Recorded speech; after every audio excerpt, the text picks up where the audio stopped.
I've now had the Blackout Club for 3 weeks, and I've played it a total of around 130 hours.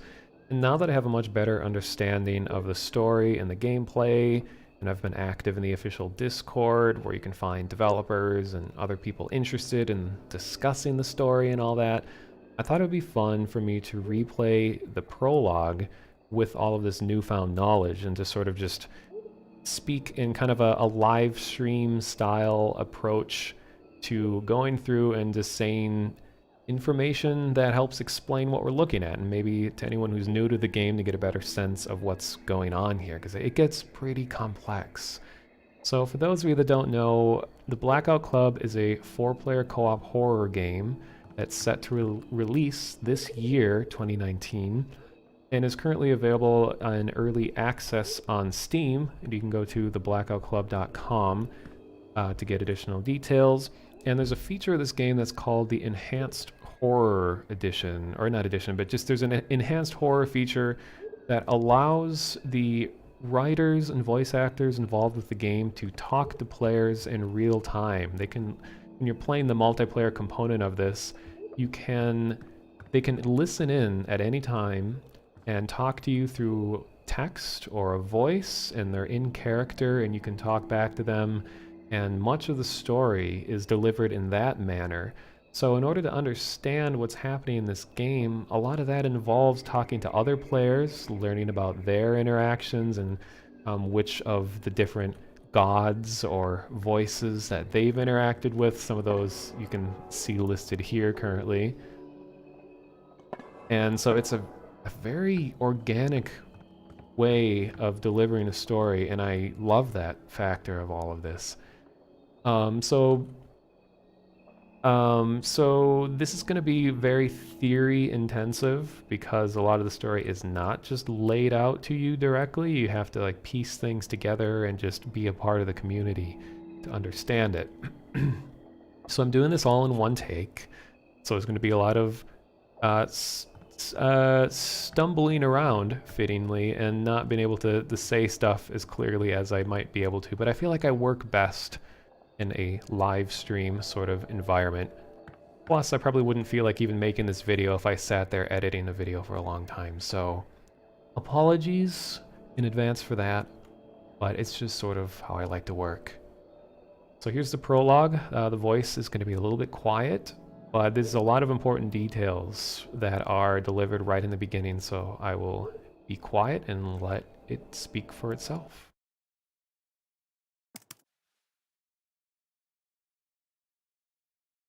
Okay, recording, I think.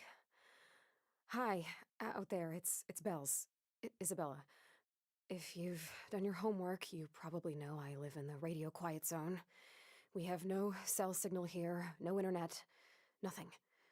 So no one knows what's happening to us. At night, our town, it changes. We, wake up in the woods or on train tracks. No idea how we got there. If you tell an adult, they just laugh it off, and most folks my age are, well, they're cowards. But, so last night, I set up a hidden camera and I finally got proof.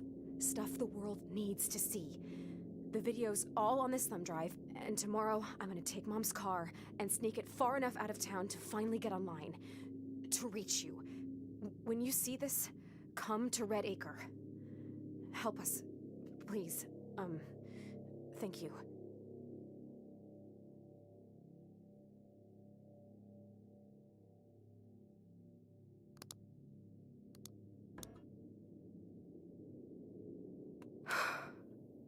Okay. That was a lot of information right off the bat that was said there.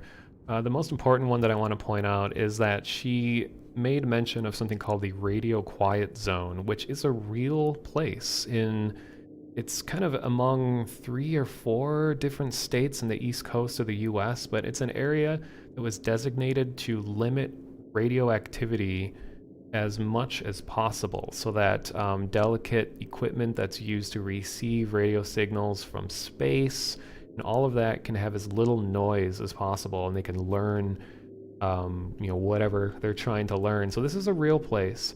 But in terms of how this works with the story of this game, it's that people that live in this area, according to the game, are unable to communicate to the outside world. So whatever happens here in this town called Red Acre stays here in Red Acre, which of course makes it all the more horrifying because it's like, well, anything could happen and no one would get help by it or get help for it. And as Bells, the character that I'm playing as right now, this is a short for Isabel, or Isabella, I can't remember which. She also goes by Hell's Bells, according to her desktop on the computer, that she made mention that, you know, she's just a teenager, and that the adults of this world are kind of in a, like, they're being very unhelpful, or at least the adults in this town. And we don't know for sure if that means that every adult is in on whatever horrific stuff is happening here, or if maybe they're like willfully ignorant, or it's not totally understood. And as I said before, this is going to be a very theory-intensive video, so I'll try to remember to point out, you know, that this is theoretical. This is not for sure proven to be true. So a theory is that adults who came from other towns felt compelled to move to this town. We don't know exactly why, but they brought their families, you know, their kids here, and don't know completely why they chose to do that. Like maybe it was for like a job opportunity or something that's relatively normal, but it could also be something more supernatural, maybe some sort of mind alteration. And an element that we'll see become more and more common as you get through the story here is this idea of voices that speak into your mind. If you haven't seen this game before, one of the most important features is that you can close your eyes, which of course I can't do right now because it hasn't been introduced yet.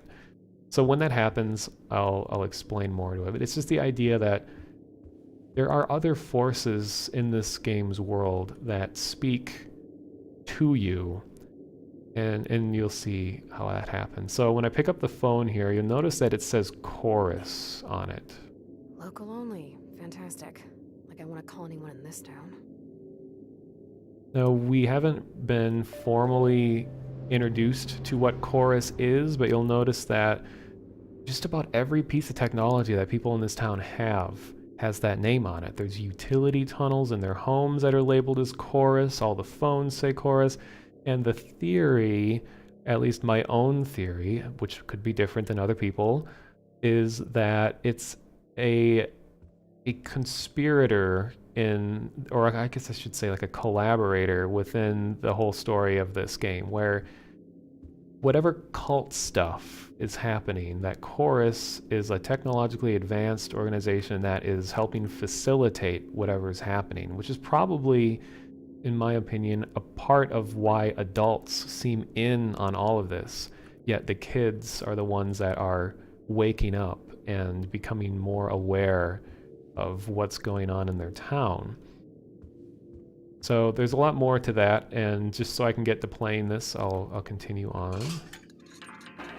And we notice that kids are being very crafty with their like traps and just different ways that they can sneak around to do like Home Alone style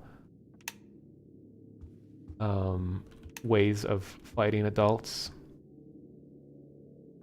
And something that was on her laptop during that little cutscene is that there's an icon that's a black circle with a bunch of dots on it that says TMC. And I'll get into this when it comes up, but there is a voice in this game, or a god, that goes by the name The Measure Cuts, TMC. Almost like our character knows a lot more than we've been presented to. And that character was not made known to the rest of the players of this game until just like a week ago or so. So most people that played the prologue had no idea what that could have stood for. So the story is unrolling. And this whole area looks very different than what we see in the multiplayer. It kind of makes me think that this may be a different part of Red Acre than we've actually seen before. And I do have another video on my channel of my first experience playing this, so I already know what to expect and everything. Is the sun going up or down? Oh, I didn't have the subtitles on when I did this before, so that never showed up. And there's a definite element to all this of people just being very confused. They talk about the blackouts that Bells made mention of, where like a blackout is that at night people have no recollection of what happened.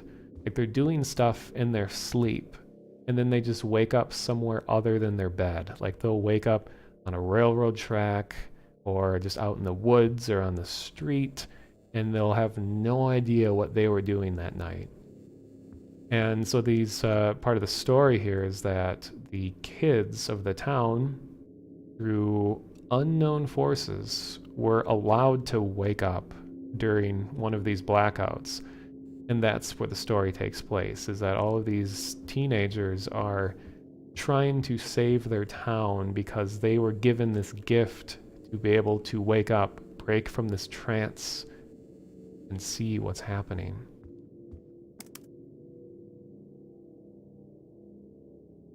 So I'm not going to read all of this because it would probably kill my voice to read that much out loud.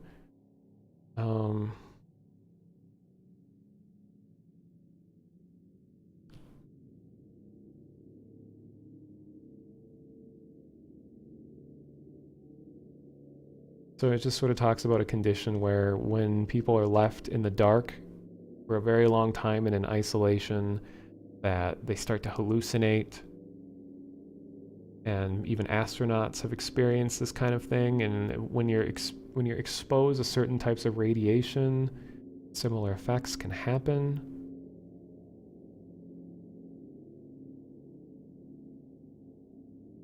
Sometimes the cinema lights resolve into human or other figures.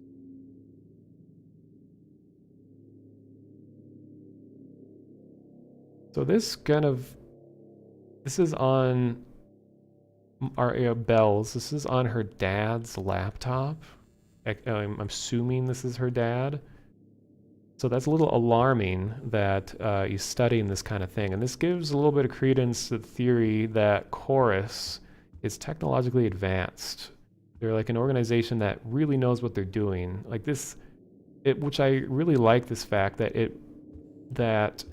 it might not actually be supernatural forces that are involved here to make everything happen. It could actually be that there is scientific method and actual ways of fooling with the human mind that are allowing this mind control or this sleep state sort of manipulation to be happening.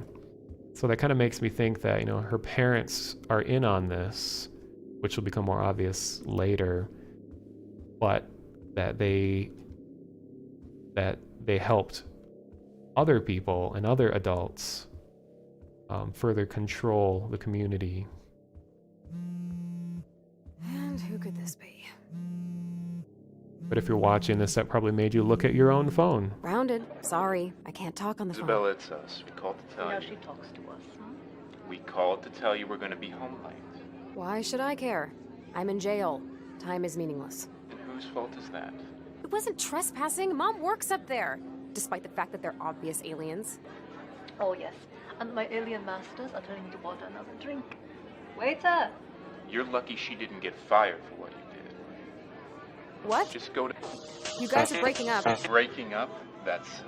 Your mother and I are fine. Yeah, you're the only one. But not for long. You're about to meet someone as special as you are. Just close your eyes, and you'll see. Uh-huh, sure. Just drink up, come home, and hide the car keys in the same place as always. So I saw some theories about what was going on in that little thing that happened there, and you know, I'm going to be pausing a lot in this playthrough.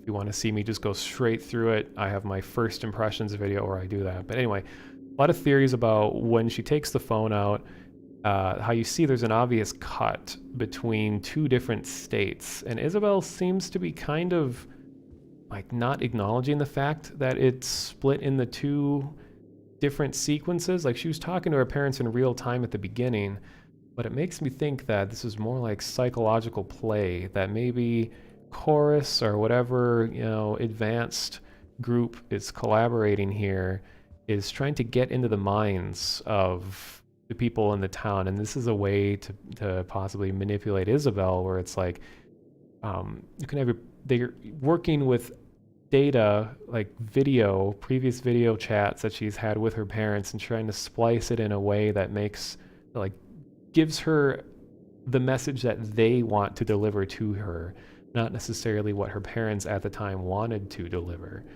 Something like that. And the fact that they say, just close your eyes and you'll meet someone who will change your life forever, or what she said. And this idea of closing your eyes is very common, because it's like when your eyes are closed, you are a part of the cult, or the sleepwalking and all of the stuff that happens when you're asleep. Like, the idea of being conscious and unconscious is this clear division, and stuff happens in both worlds, whether you're awake or not. As we can see here, this is what this area normally looks like. This is very strange playing this again, now that I have like 130 hours in the multiplayer.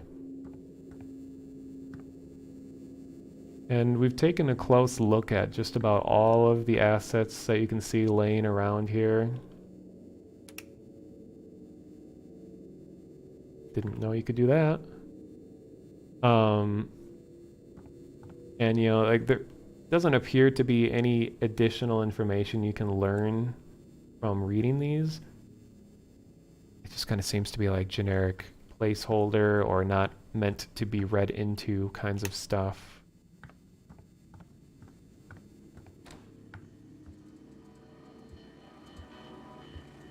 Notice that field of view change, that's so great. Love that effect. Now I'll go and look in those rooms after this. I'm going to be taking some screenshots while this happens too, so you'll hear that camera noise.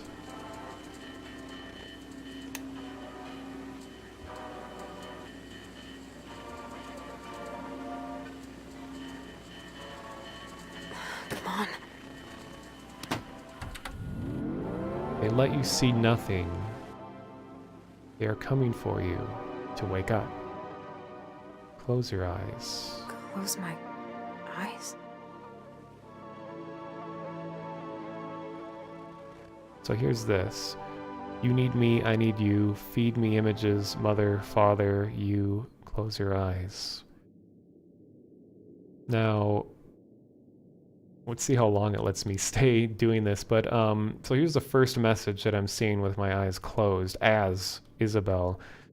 There's a deity / god / voice in the game currently that's called Theidare, usually called TID, which in the multiplayer version of this game has been very adamant on contacting players who want to rebel against what's happening in Red Acre, which is like put on by another voice that's called Speak as One, which is like a big collective conscience of all of the cult members and anyone involved in all that, from what we know. But anyway, Theidare is a rebellious one who's trying to stop what this group is doing, or what this is trying to stop, rebel against his parent. It's funny trying to explain this is hard because there's so many different levels. But anyway, that this kind of language, this you need me, I need you kind of thing, reminds me of the way that Theidare talks to players in the multiplayer, because there's something going on right now where people are trying to collect things called name fragments, which is being put together in order to bring Theidare to full power. Now, we don't know what that is or what he wants to do with power. We don't know the motivation. or what's going to happen or anything. All we know is that he needs fragments of his name in order to get power. And it's also hinted that the character that I'm playing as right now had a connection with this specific voice called Theodare, because one of the brothers of Theodare, named the Measure Cuts, makes mention of bells and says that whatever happened didn't go well for Bells or his brother. And he didn't say who his brother is, but it's heavily believed that Theodare is brother. So anyway, what I think we're seeing right now is a confirmed, in my mind, connection between Bells and Theodare, because this language is very similar. And Theodare has a bad memory, and that's another thing.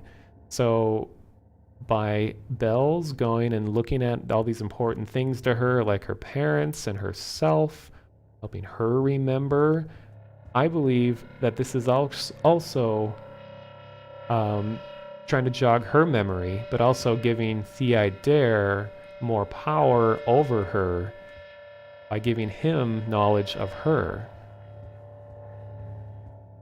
And this whole idea of memory loss is a recurring theme as well. So now I can close my eyes at will. Previously, her eyes were very dry because she did not know how to close her eyes. So now I can do it. So we can rest assured that she's blinking successfully.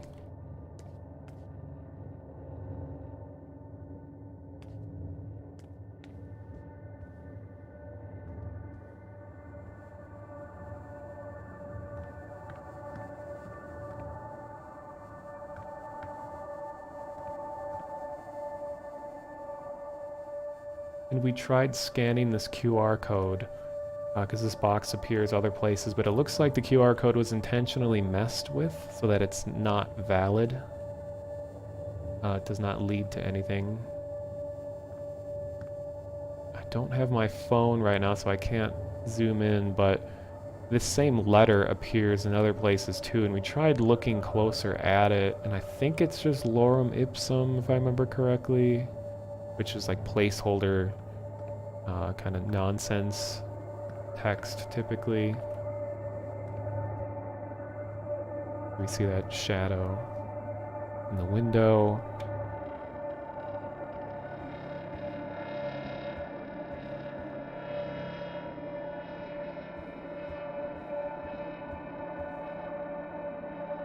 I see you.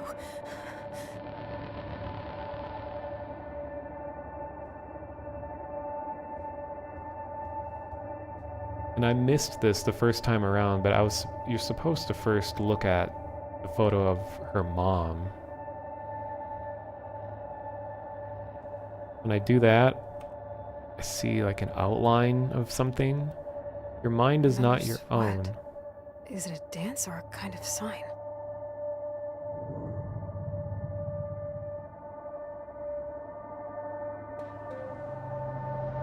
Of course, I didn't get a chance to read that because I was listening to what she said. Should have taken a screenshot. Shoot. Yeah, it's something about like your mind is not your own, so I think it's just further showing that there's a lot of mind manipulation happening here. But now there's this whole tree that's here. We shall grow together. That wasn't there before. Now this is very strange what's going to happen here. When I look at one of these ornaments, first of all, this is just a weird tree. It's made of like 2x4s. Is that me? Who's that? Is that me with who's that? So it's almost like that. Well, this is apparently like a stock photo, but the idea, I think, is that could be that she either has, there's a person in her life, or maybe a memory of a person implanted into her mind that she doesn't remember, or maybe she was made to forget this person, that somehow her mind was being tricked to forget this individual. Like maybe this individual would inevitably try to save her or do something that would compromise whatever mind control is happening with Bells, or maybe this person just never existed to begin with. Like maybe she's actually, that this person was a fabrication altogether. I don't know, it's just kind of shows more mind alteration. And also, we shall grow together. It makes me think about the voice that's speaking to her, possibly Thea Dare. This voice that's manipulating her and telling her to do things. I wish I could see what that said again. But I don't want to stop the video and go back.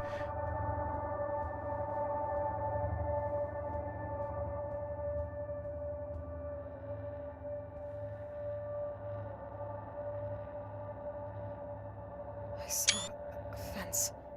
It's made of sound. God, it kills. She saw a body behind the fence and it made a sound. Because we'll see that when this entity called the Shape is chasing you, that the Shape makes all kinds of noises that you can hear, but you can't see the Shape. Now let me grab that screenshot that I just took just to be able to see what it says again. They tore out so much, too much to mend. The body knows what was taken. Hear it now, take it back. That sounds a lot like mind manipulation to me. They tore out so much, as if her past memories have been removed. Too much to mend, that it's a significant amount of things removed from her memory. The body knows what is taken. It's like deep down, she knows something's missing, but not quite what. Hear it now, take it back. So it's like she's being told by whoever, probably Thea Dare, to rebel and to get back what is taken from her.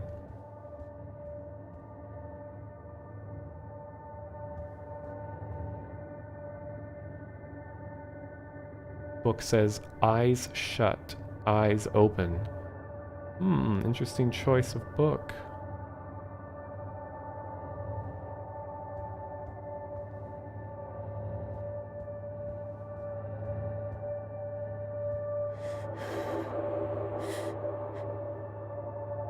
Now we got party streamers.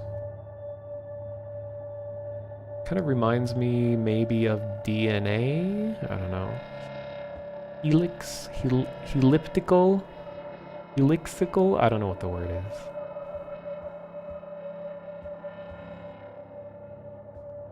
Okay, now here's her dad. It's another Shape. I remember running. A red door and a name. Speak as one.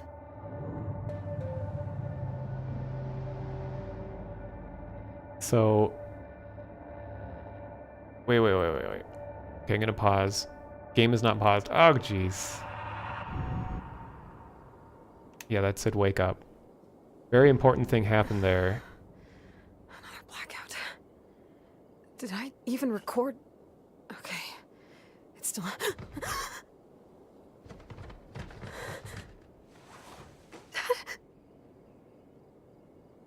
gotta hide.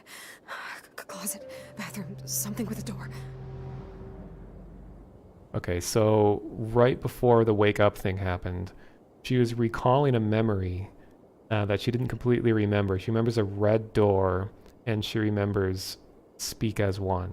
And right when she said speak as one, there was a big, like, sting sound that happened, which, from what we've learned in the story, is that by even invoking the name of a voice can give it power over you. So speak as one is this entity or this collective conscience kind of thing that is currently mind controlling practically all of this town right now. So she felt compelled, probably against her will, to say the name speak as one, which allows that entity to give access to her mind. So it's like she just strengthened the enemy by saying that phrase. And then it was almost like Thea Dare, presumably, theoretically, was telling her to wake up, saying that that while the whole rest of the town is asleep, that she and several other kids in the town, who were the ones that you play as, were allowed to wake up during blackout. And there's a theory that says that the that Theidare, this voice that's talking to her, to Bells currently, is the one that is selectively allowing kids to wake up in order for them to rebel against Speak as One, which is the parent of Theidare. So it's like he is to blame for the kids being able to wake up and make a change to what's happening in this town.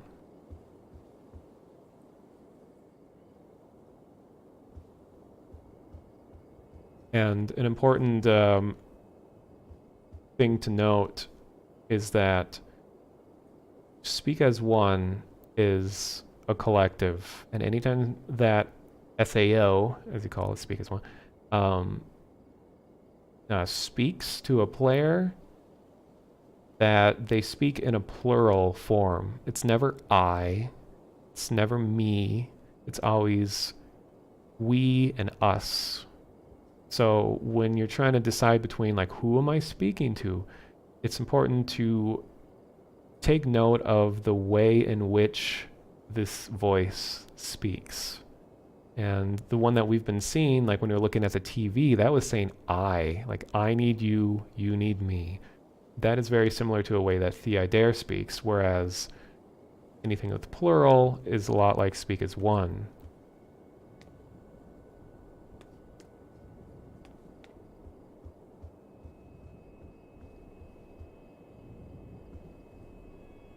So you can kind of hear the sound that the shape makes.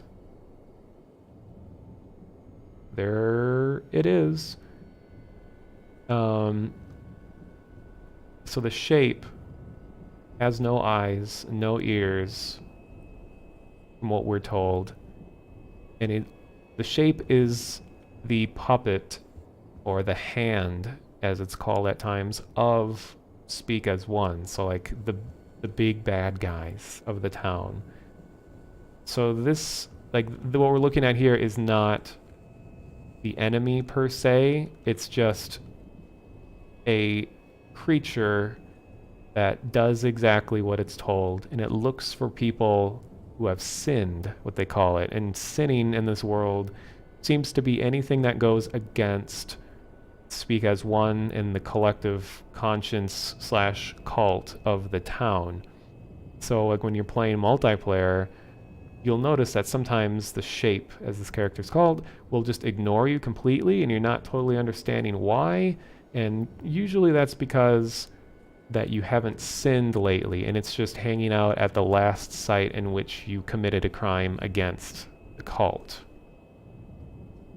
And when you're being spoken to, it is not this entity that is speaking to you. This is just, you know, the gameplay, like the thing that is there to stop you from committing crimes against the cult.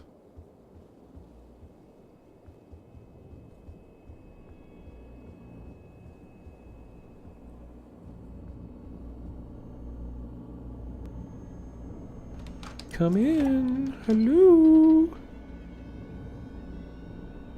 Hello. You want to mention, should have said this in the beginning, but in an RP kind of sense, that I am very loyal to the quote-unquote enemy, to Speak as One. So I am all for everything that's happening here, and I have my own justifications for it. I'm not going to get into a lot of detail of that, but I really enjoy the presence of it, and I see it as a gift, but most do not see it as that. I'm curious what actually happens when you leave.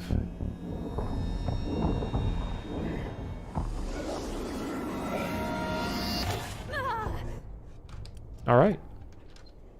I have joined the song.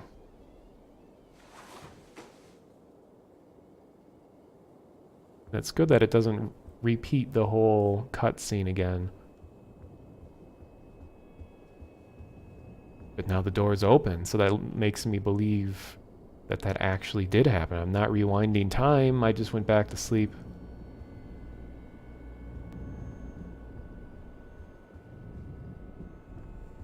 Notice how they got like fog all over the ground too. Oh, he's moving.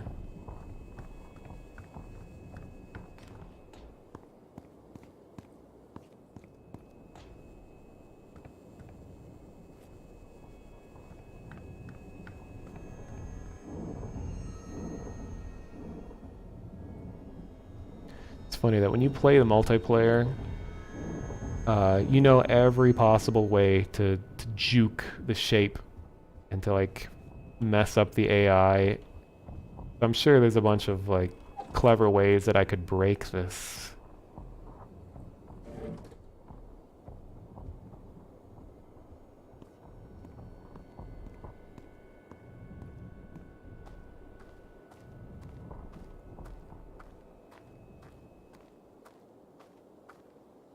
Like, did I just skip?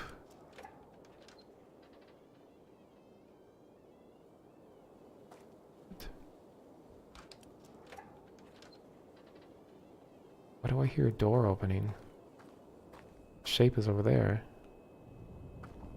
You're supposed to be a part where you call your dad and she's like, there's something here. I'll just keep going.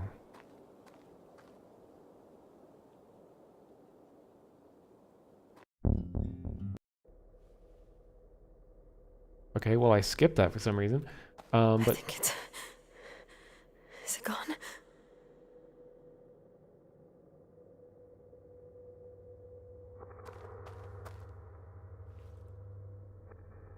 so this is a very common theme throughout the entire neighborhood. You'll notice in the multiplayer is that all these homes have tunnels that lead underground to this sort of this like research center or some, we don't really know. It's called the Maze, M-A-Z-E, but it all has a similar aesthetic like this, like something that was put together rather hastily, but it's all about surveillance and control over the world above. They're messing with your mind, making our eyes lie to you. Close them to see our trail. So here we see like sort of a map of the neighborhood. Different paths.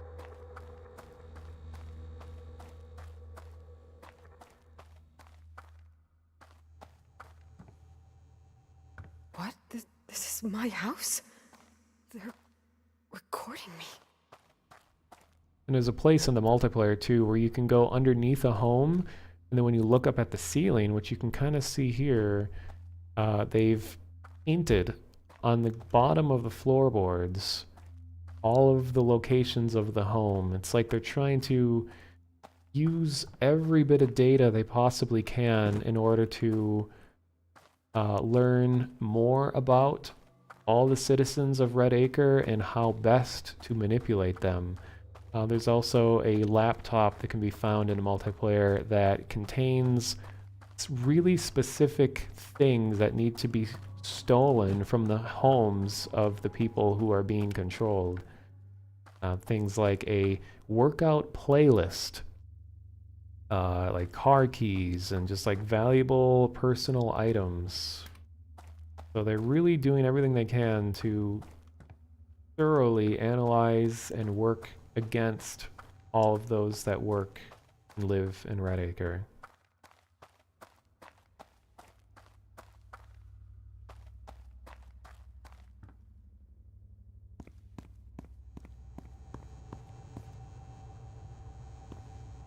Oh god, of course they knew. They heard it all.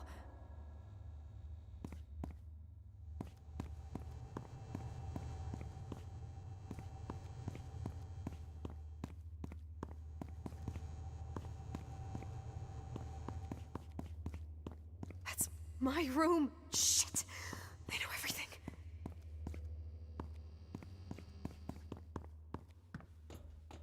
So Belle's here, would be a particular person of interest because I'm sure the cult is aware of her urge to rebel and speak as one, the overarching enemy entity is very used to the idea of rebelling. Like, speak as one's children, like Theodore and all the rest of the voices, are all rebels in a sense. They don't like what their parents did, and the parents don't like what the kids did. So, like, Bells is the human form acting as sort of a host for Theodore in order to Voice in my rebel. head. We need to talk. I'm guessing that super fun, not at all traumatizing blackout dream means you're still here, listening, and you need me to think aloud, right?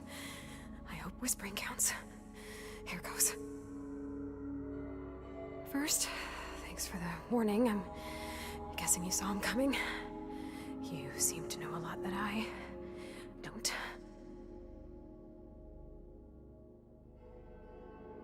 Okay, so this is really interesting. I forgot this part happened. This is exactly like what we're doing in multiplayer.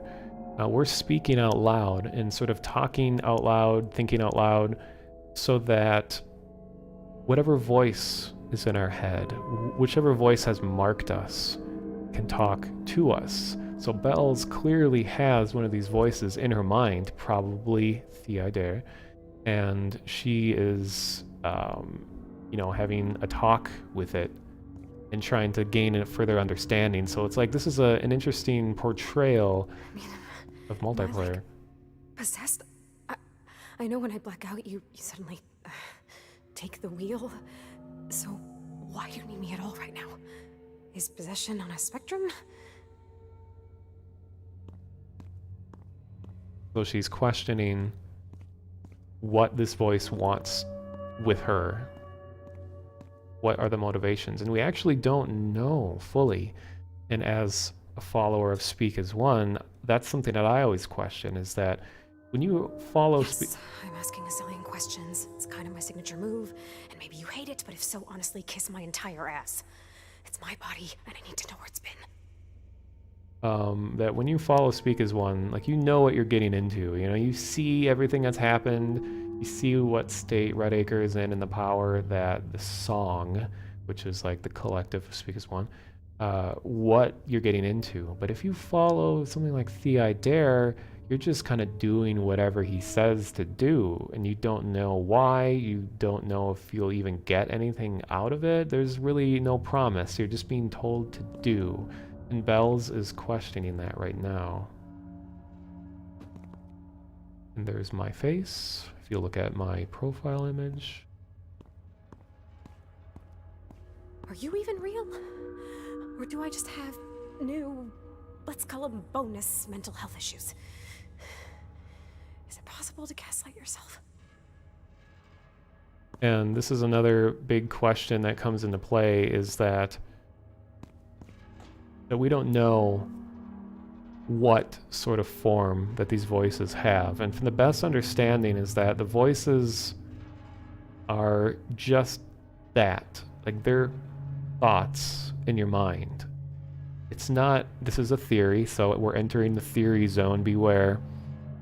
My theory is that the voices don't have any kind of physical form, that they're just ideas, a collection of common themes and ideas that are inserted into people's minds. And it's easy for a person to interpret it as some entity possessing you, but it's just like, it's sort of like in real life. If you suddenly think of something that you never previously thought of, you're like, how did I think of that? It's that kind of feeling where it's like you're just this subtle manipulation, except in the case in this game is that it's a little more obvious, because like you're straight up reading text that's on you, but you're not, it's not supposed to be taken as if, oh, Bells closes her eyes and reads text that floats in front of her. It's supposed to be like this thought just entered her mind. And this is how it's shown to the player. We're seeing pieces of what's called the instrument, which is part of the mind control that's happening while these like vibrating metal coils, like piano wires, are all underground the town, or underneath the town, and have some sort of subconscious effect on the people above. How far down does this go? This is interesting because this area is not in multiplayer, so it's cool to see this again.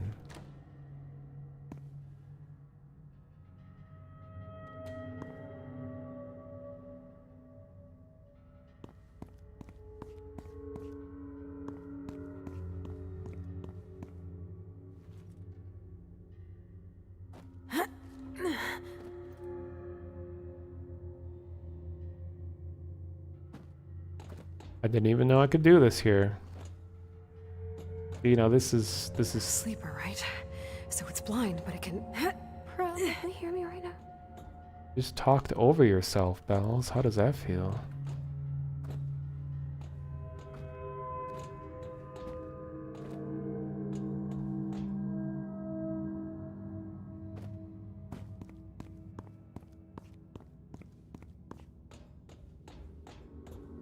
You were leaving messages like inside my eyes, which does not inspire trust, by the way. But anyway, whatever's controlling the sleepwalkers and that invisible shape, it's the music, right? Or using it. You're helping me, so what do you want?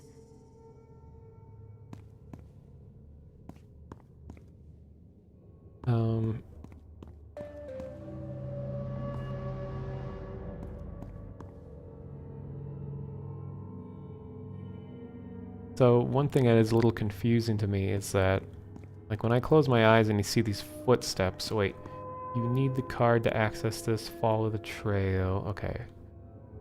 See, this is like lowercase text. This makes me think that it's non-voice. I'm just wondering, like, how is all of this communicated? Does the Blackout Club allow for like implanting footstep images into the minds of its members? Or maybe it's just we're seeing a visualization of Belle's memory, maybe? So now part of me wonders if I can get down there. Okay, let's see what happens if I... Oh wait, I can climb down the ladder. Oh, maybe that's what I'm supposed to do. It's been a while since I played this.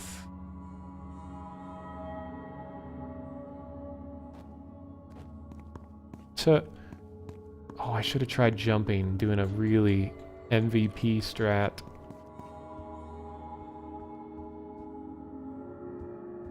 Here's one of the doors that she was remembering previously. Loud noise warning.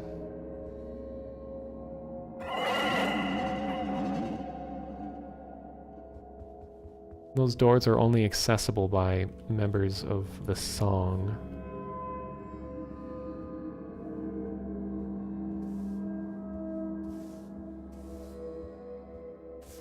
Still the tongue, forget his name. Someone rise again.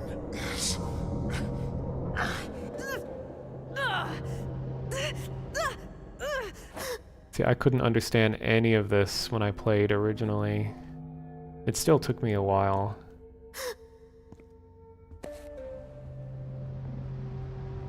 Kind of weird that you can pin an enemy and they just stay pinned. I thought the whole idea of a pin was that you're exerting your force against them and that's why they can't get up. So like, why is he not able to get up now? I don't know.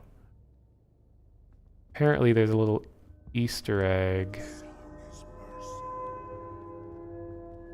I don't know if I want to do it. So I think like when you get the lockpick. Oh shoot. Can be cured. He will catch you before the others. Heard it, he thought, but the silence mocks. I think when you get that lockpick and you go back, and you try to pick another door that was up above, that it like gives you a special message or something, saying like, taking your time, shall we? Or this could be the total wrong spot, I don't know. Here's all this info. I think this is the same as multiplayer.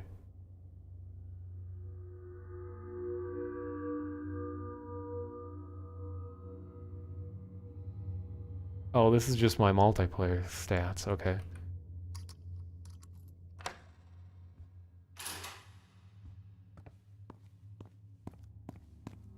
I'm sure I can climb something. Dad still calls me Spider Monkey.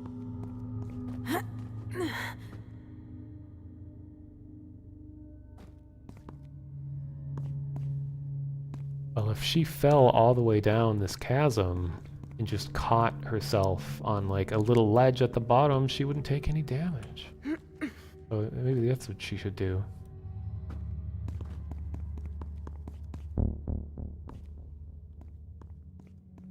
So something saw me, or was alerted to my presence.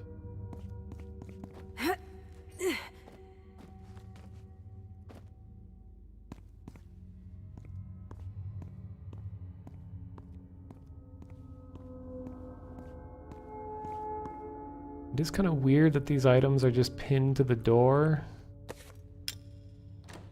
It's just to make sure that I get it. This stuff. We use this stuff. Soft landings, quiets your steps. I think it even comes up machines. It actually restricted my movement until I threw that. But what if I just want to do this? What if I just want to walk over here?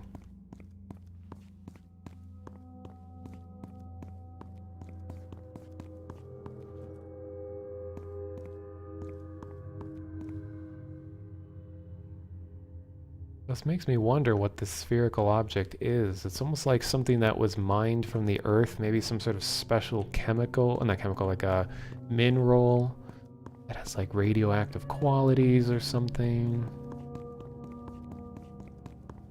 I'm supposed to fall on the foam.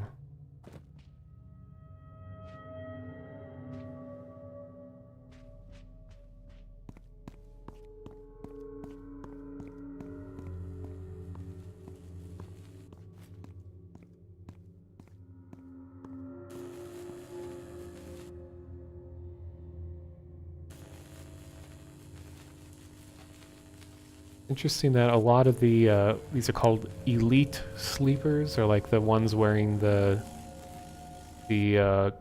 cult regalia, or whatever, that they all have headphones here. Some of our fellows might not hear the call. She will make a note to test acoustics.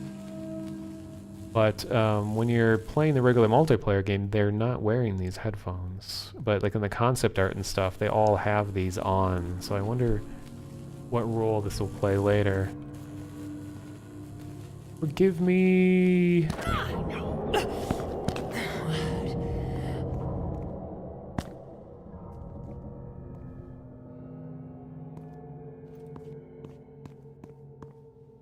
Cool looking table and chairs.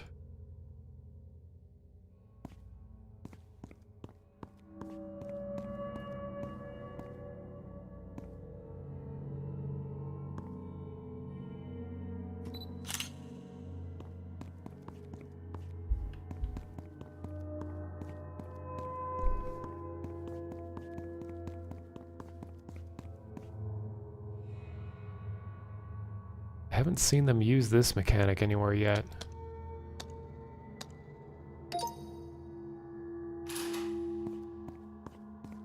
Besides just right now.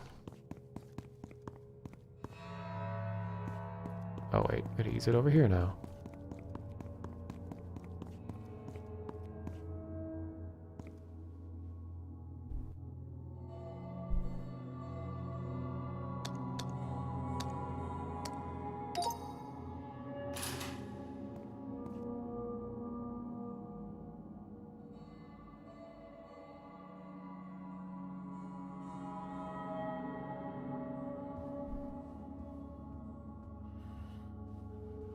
A call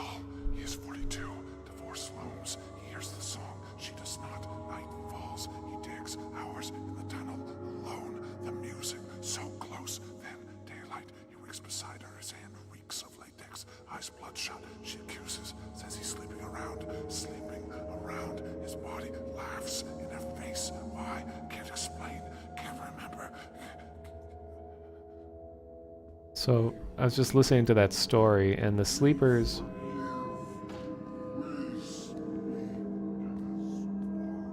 The sleepers all have these little stories that they tell, and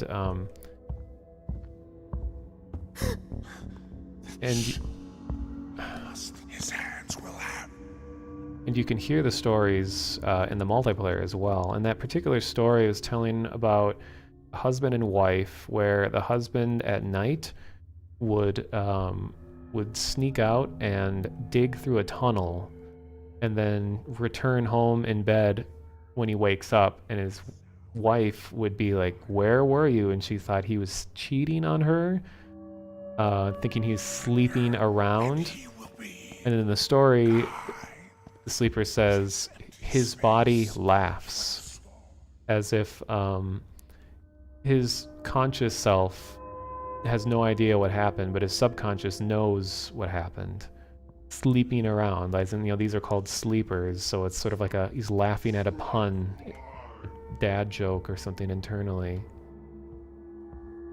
And I just made the connection now, and it says that it smells like latex, that the wife thought that was, that he was using a latex product related to sleeping around. But in reality, it's because he's wearing latex gloves like these characters do.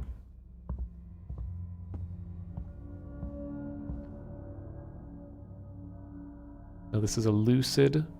This is a character that is forcibly awake all the time. He's 15, riding in the back seat with a Whereas the sleepers are asleep, second and they can't see, and they just do stuff mindlessly.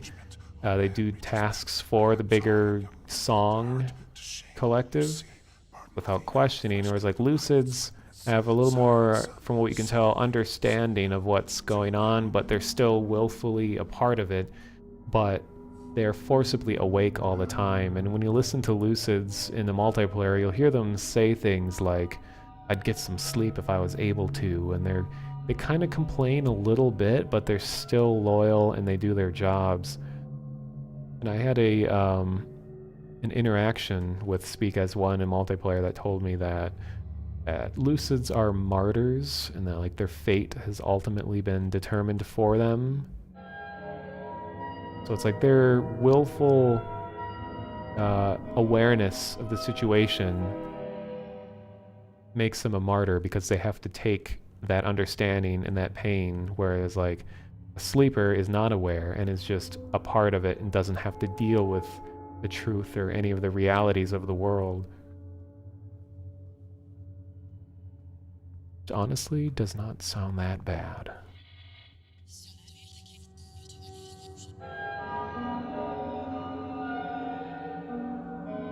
I love this instrument.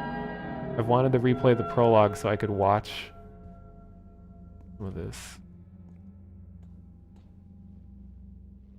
This is part of the instrument, which is, all of these piano wire coil kinds of things are all over underground. And you can tell that they're a little more technological. Backwards? I'm gonna have to review the footage of this later and see what was being said backwards in the headphones.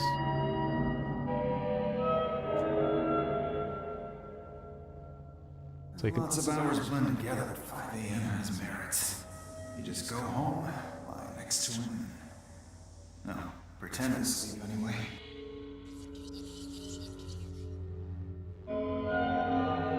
pretend to sleep anyway.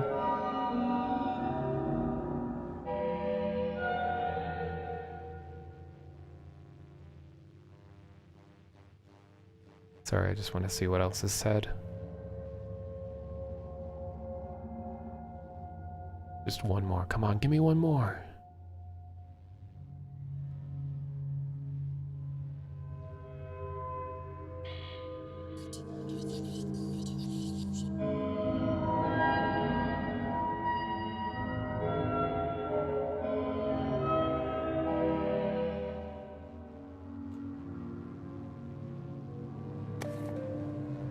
See, look, you can get through this without being violent, all of you inferior voice followers who are so compelled to commit acts of violence against people who are just being a part of a greater collective to live peacefully in harmony with one another.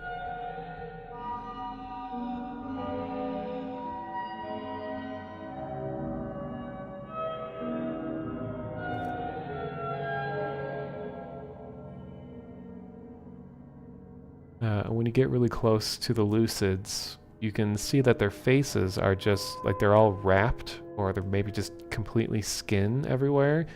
They just have what I like to think of as like a boiling stew of eyeballs that drip out of their face. So you just see tons of eyeballs and like mouths and stuff. Very interesting.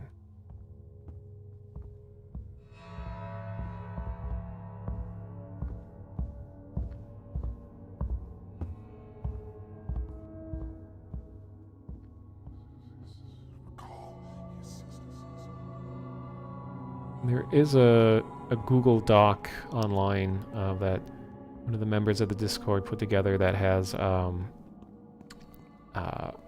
most, if not all, of the sleepers' stories.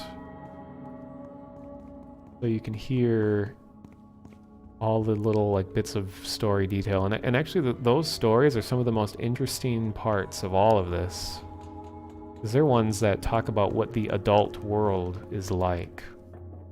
Because we're only seeing the child or the teenager's perspective since we're playing as one, but sleeper stories kind of speak to how world or how the life in Red Acre is for the rest of the world.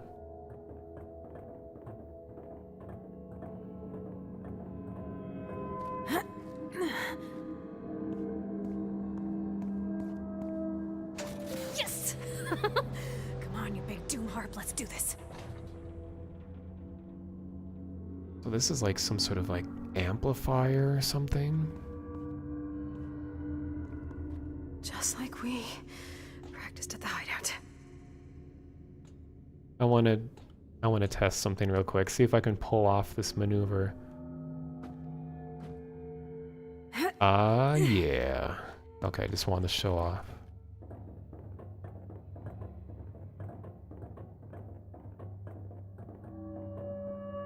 And it's interesting. I don't know if this is related to the prologue, but in the bottom left, it shows my skill set. And that's what I am in multiplayer. So I'm wondering if it just like took multiplayer, my multiplayer stats or whatever, and brought it to this.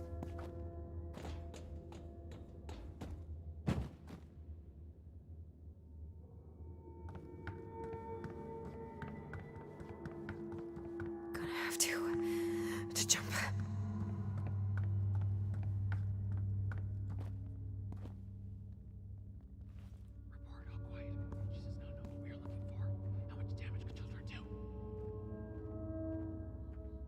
I don't know what we're looking at here. Too old, says that man. Soon the tribe will paint his shadow on the cave, give him naked to the cold night. When two children enter with fire, speak with one voice, they spare him. They say your people have failed you. Pity, pity the upright ape. Give us your words and you shall not die. And I think I can technically jump off here and not take damage.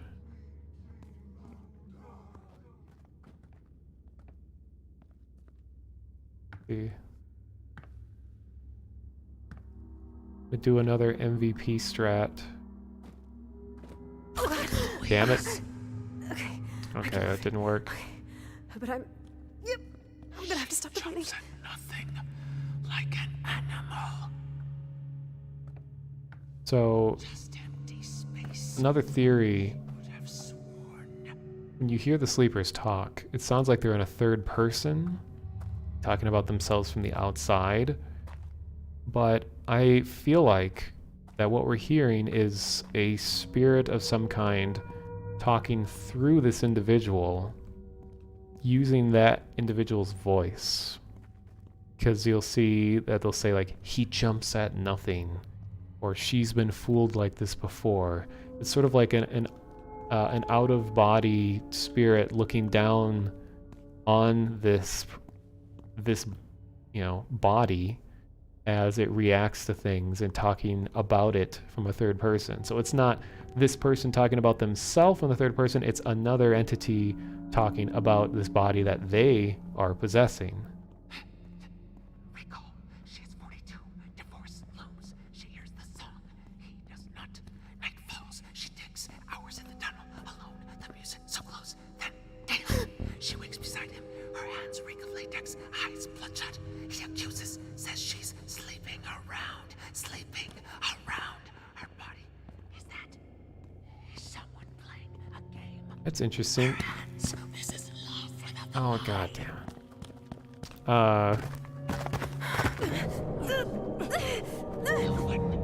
So that was sort of the female version of that story. I haven't heard that before.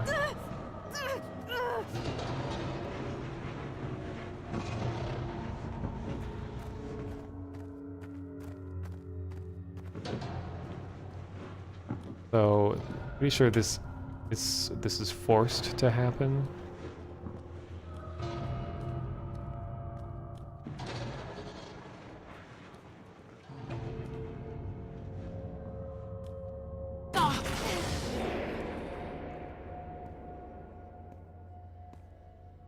She knows this game. Yeah, I know I'm supposed to go up the ladder, but I was curious if there's like anything else I could do down there. It didn't look like it. Surrender and show. Why hide from the love of a god? The song is mercy. That's better. Okay.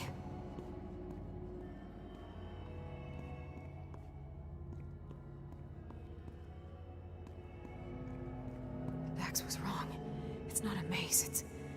It's an instrument. This is a particularly cool part.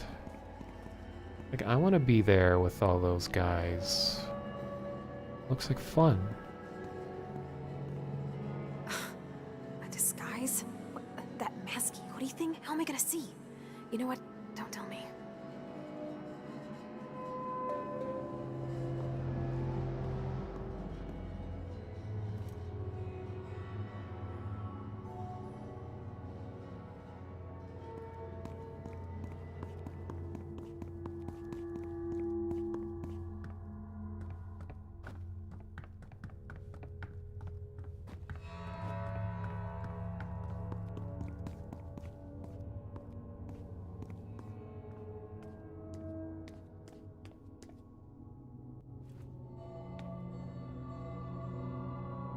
Oh god. Okay, here we go. Fun-size sleepwalker coming through. This is really cool too. I love the idea of being able to perceive the world in a different sense. Not using your standard 5 senses, even though there's technically more, but using an additional sense.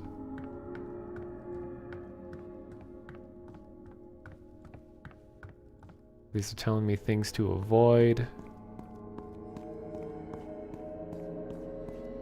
Wait for the bridge.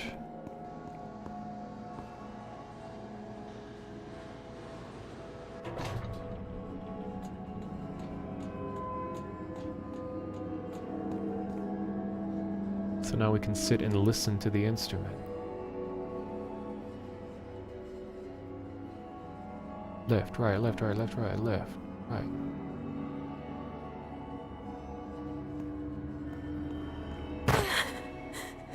Isabella, don't struggle. Don't run. It's better if you know.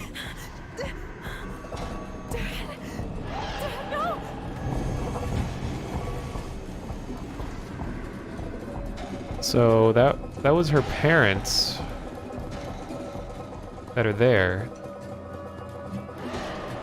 It's clear that ultimately they are together in on all this.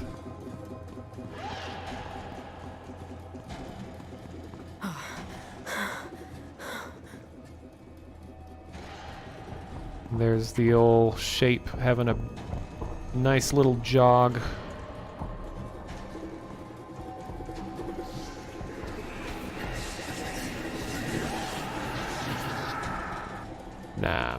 Nah.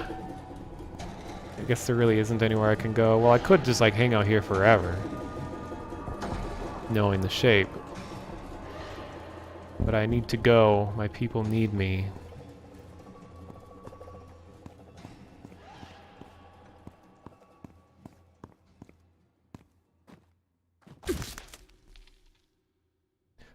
So something interesting about that is how is how she ran into her parents here. It's almost like she felt compelled to come to this place without realizing exactly what she was doing. Like her parents maybe planned that whole encounter at her house to have her inevitably find the tunnel, to climb underneath and come over here to find her parents and to join everything. But she sort of broke away and took an unexpected path out here.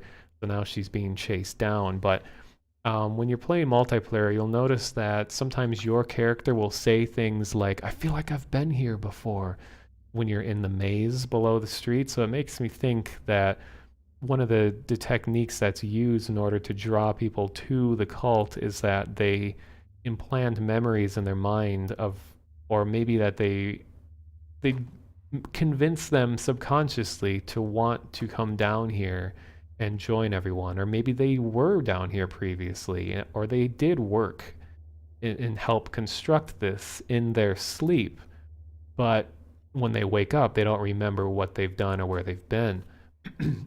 So, like when Isabel was saying previously that she wants to know where her body has been, so it's very possible that she was down here previously with her parents, and that they were all one happy family unit as part of this whole operation.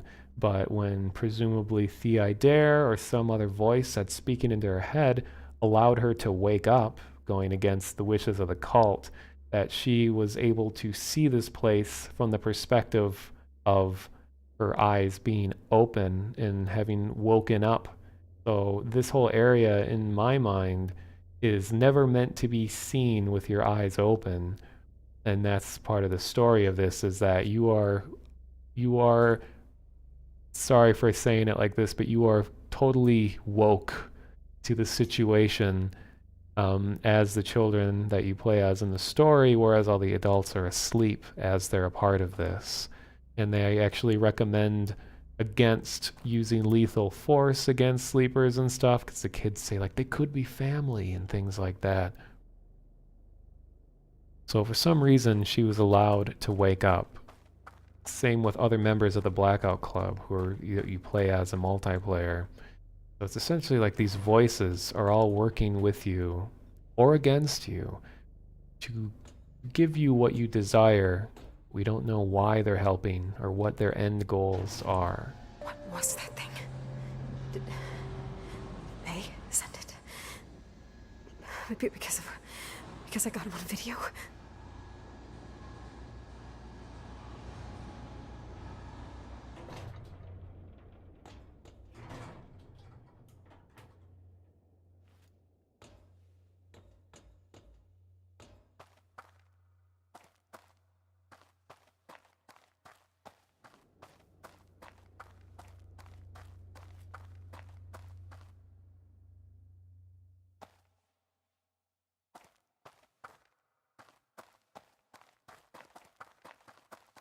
Now we're approaching the well, which is right outside the Blackout Club headquarters.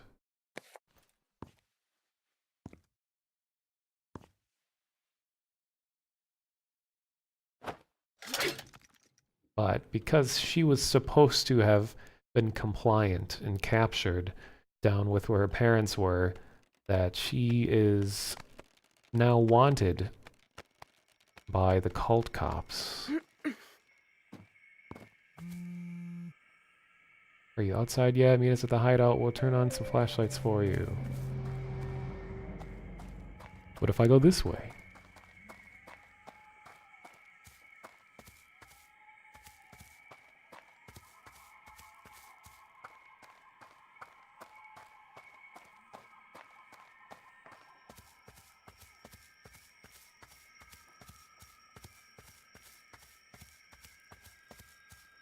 if I take a shortcut, huh?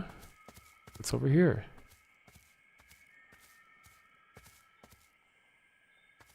Maybe I'll run into the stalker van. Oh, this is letting me go way back here. Flashlight keeps turning off as I run into stuff.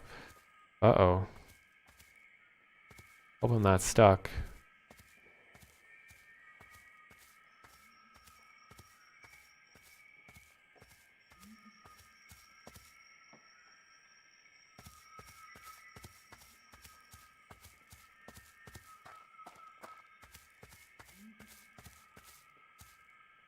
It's my duty to look around and try to see if there's any other little details that could have been missed.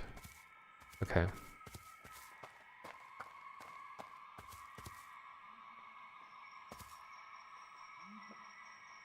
Give it back.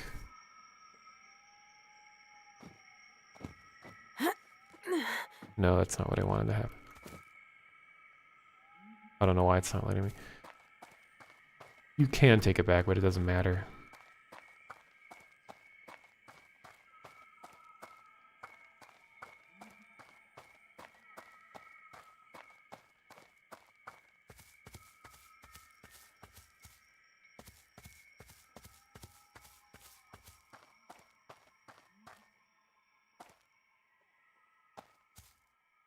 So you can see them signaling. That train car. That's the hideout. Dax, Gwen.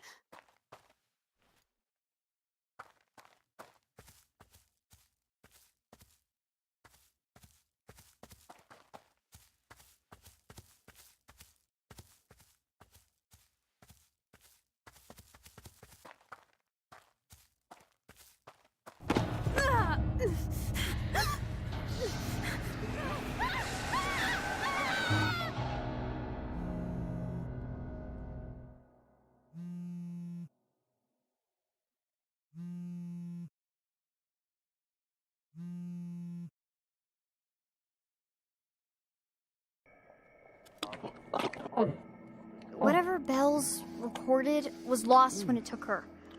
When they took her. And even if she's still alive... She is alive, and when we find her, she'll be so touched by your black armband, Gwen. I'm saying she'd want us to get proof of our own. Video evidence. Bells acted alone because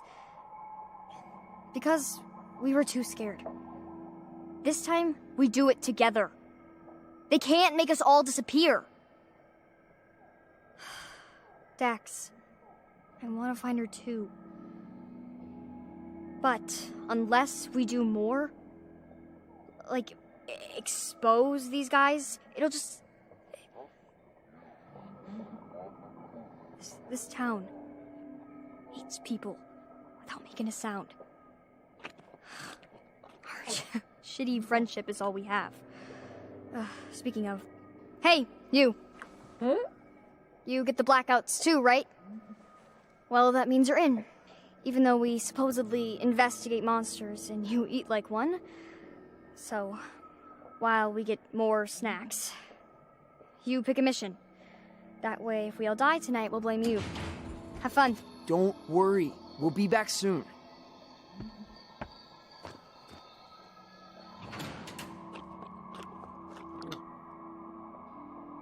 Gross, eating noises. Alright, so... yeah, that part at the end there, I think we're just supposed to kind of identify as Dax and Gwen, because when in the multiplayer you play as just the rest of the kids that were allowed to wake up during a blackout, so that's kind of where it leaves off, and now it's just multiplayer, and whatever they add more to the multiplayer throughout the rest of this year, and however the different voices interact with you, and the more details you uncover, listening to the sleepers and their stories and the lucids, and just a lot of interesting kind of organic storytelling going on throughout this game. And everyone always asks, like, what's with the crab video that was happening there while you were eating? I don't totally know, but it kind of goes along similar lines to what you find in the maze. Like there's this video of like a sheep or something just eating grass in what looks like a snowy area, and it just loops there, and it's in a part of the maze that's called subliminal media or something like that. And it could easily just be like placeholder stock video or something like that, but I like to think that there's some sort of subliminal effect happening, that people feel transfixed on this media, and it delivers some kind of message to them that we don't know, because we know that this chorus or whoever all is involved here is going to great lengths in order to use psychological manipulation in many different forms. So it wouldn't surprise me if that had something to do with all of this. Okay, well, sure, there's probably a lot more that will have happened by the time this video gets out. It could be more updates, or by the time you, the viewer, watch this video. So if you're interested in being a part of the story of this game, I recommend going to the official Discord, which I believe is discord.gg/the Blackout Club, but it's a better place to go is to twitter.com/the Blackout Club, and then they have a link to the Discord on there, and you can talk to the whole community, including myself and lots of other fabulous folks who are really into the story, and to learn as much as you can, and to report what you find and what was said to you while you play this game. So hopefully this 1 hour and 21 minute slow playthrough of the prologue gave anyone who's interested in this game some additional insight in what's going on in this story. It was fun for me. Hopefully it was fun for you. And if you're interested in playing the Blackout Club, go to theblackoutclub.com. It's on Steam currently, early access, and it's going to be on consoles in the future. And it's supposed to leave early access this year sometime. A lot of fun, great community. Hopefully I'll see you all somewhere in Red Acre. Have a good night, /morning/day, and speak as one.